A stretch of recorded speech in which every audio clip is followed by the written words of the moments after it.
जिस मजदूर पिता को स्कूल से निकाला गया, उसके बेटे ने कलेक्टर बनकर उसी गांव में पिता का नाम रोशन किया। जानिए इसकी पूरी कहानी। राजस्थान के एक छोटे से गांव में रौनक नाम का आदमी रहता था। वह बहुत मेहनती था और अपने परिवार का पेट पालने के लिए सुबह सुबह ही मजदूरी पर निकल जाता। दोपहर तक उसकी हालत बिगड़ जाती, लेकिन वह थोड़ा आराम करके फिर से काम पर लग जाता। शाम को जब घर लौटता तो बहुत थका हुआ, भूखा और कमज़ोर होता। खाना खाकर लेट जाता। मैं जिस तरह की ज़िंदगी जी रहा हूँ, वैसी ज़िंदगी अपने बेटे को कभी नहीं जीने दूंगा। मेरा सपना है कि मेरा बेटा बड़ा आदमी बने और उसे वो सम्मान मिले जो मुझे कभी नहीं मिला। उसके बेटे का नाम सूरज था। सूरज बहुत समझदार और तेज दिमाग वाला था। हर शाम जब वह अपने पिता को थके हारे देखता तो उसके मन में पिता के लिए दया और एक आग जल उठती। वह सोचता, एक दिन मैं अपने पापा को इस हालत से निकालूंगा। स्कूल में अपमान एक दिन रौनक अपने बेटे सूरज को गांव के स्कूल में दाखिला दिलाने ले गया। रौनक के फटे पुराने कपड़े, धूल से भरा चेहरा और पैरों में टूटी चप्पलें देखकर वहां के अध्यापक और गांव के लोग हंसने लगे। दोनों लोग ताने मारने लगे, अब मजदूर का बेटा भी पढ़ेगा? अरे, इसे पढ़ाकर क्या कर लेगा? मजदूरी ही कराए, वही इसके काम आएगा। यह सुनकर रौनक को शर्म आई, लेकिन उसने हार नहीं मानी। वह सीधे प्रिंसिपल से मिलने पहुंचा। गेट पर खड़े एक शिक्षक ने रोकते हुए कहा, तुम जैसे गंवार और मजदूर को स्कूल में कौन आने देता है? तुम्हारा काम मजदूरी करना है। अपने बेटे को पढ़ाकर क्या कर लोगे? मजदूरी ही करेगा वह भी। इसी बीच प्रिंसिपल बाहर आए और पूछा, क्या हो रहा है यहाँ? शिक्षक ने कहा, सर, यह एक मजदूर है, काम मांगने आया है। रौनक तुरंत बोला, नहीं सर, मैं अपने बेटे का नाम लिखवाने आया हूँ। मेरा बेटा बहुत समझदार है।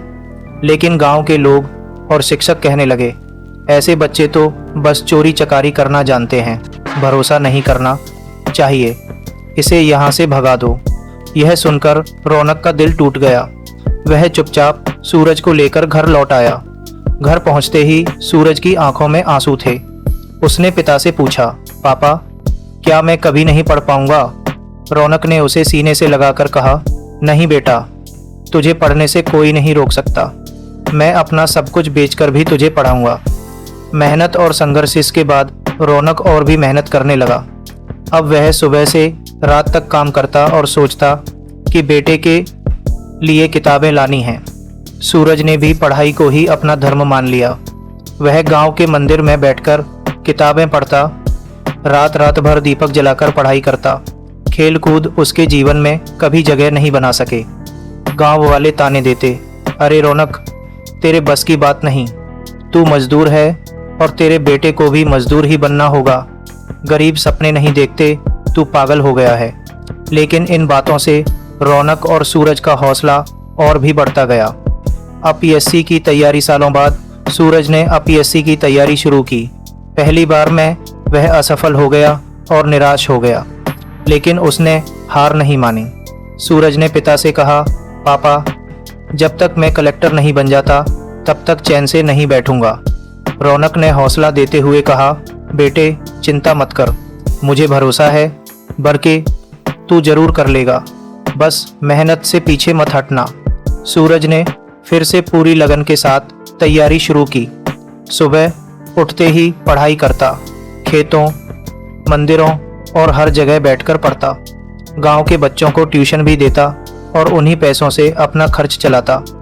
दूसरे प्रयास में भी नाकामयाब हुआ, लेकिन तीसरे प्रयास में उसने कर दिखाया।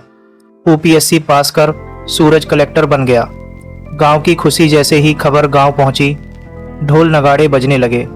बच्चे खुशी से दौड़ दौड़ कर कह रहे थे, सूरज कलेक्टर बन गया। जो गांव वाले कभी रौनक को मजदूर कहकर नीचा दिखाते थे, वही लोग अब कहने लगे, रौनक, तेरे बेटे ने तो तेरी किस्मत बदल दी, उसने तेरा नाम रोशन कर दिया। रौनक ने आसमान की ओर देखा और आंसुओं के साथ कहा, भगवान, आज मेरी सुन ली। स्कूल में वापसी कलेक्टर बनने के बाद सूरज सबसे पहले अपने पुराने स्कूल गया। वही स्कूल जहां उसे और उसके पिता को अपमानित किया गया था। स्कूल गेट पर पहुंचते ही प्रिंसिपल और वही शिक्षक घबराकर उसके पास आए और बोले, सर, हमारे स्कूल में आपका स्वागत है। सूरज मुस्कुराते हुए बोला, तुम लोगों को शायद मैं याद न रहूं, लेकिन मुझे सब याद है। उसी दिन तुमने मेरे पिता को मजदूर कहकर स्कूल से निकाला था। अगर उस दिन मैं मेहनत न करता तो आज यहाँ न खड़ा होता। मैं चाहूँ तो आज तुम्हें यहाँ से निकाल सकता हूँ, लेकिन मैं ऐसा नहीं करूँगा। फिर उसने गंभीर स्वर में कहा, बस इतना सिखाना चाहता हूँ कि कभी किसी गरीब या मजदूर का मजाक मत उड़ाओ, कभी किसी को उसकी हैसियत से मत करके आंको। उसकी बातें सुनकर वहां मौजूद सभी लोगों के सिर शर्म से झुक गए। नई सुबह सूरज ने गांव के बच्चों के लिए एक फ्री लाइब्रेरी और स्कूल बनवाया। उद्घाटन के समय उसने कहा, यह अतरहा सोचना गलत है कि गरीब का बच्चा बड़ा अफसर नहीं बन सकता। मेहनत और जज्बा अगर सच्चा हो तो मजदूर का बेटा भी कलेक्टर बन सकता है। रौनक की आंखों में खुशी के आंसू थे। अब उसका सपना पूरा हो चुका था। अगर ये कहानी आपके दिल को छू गई हो तो इसे लाइक करें, अपने दोस्तों के साथ शेयर करें और ऐसे ही हौसला बढ़ाने वाली मोटिवेशनल कहानियाँ सुनने के लिए हमारा चैनल अभी सब्सक्राइब करें।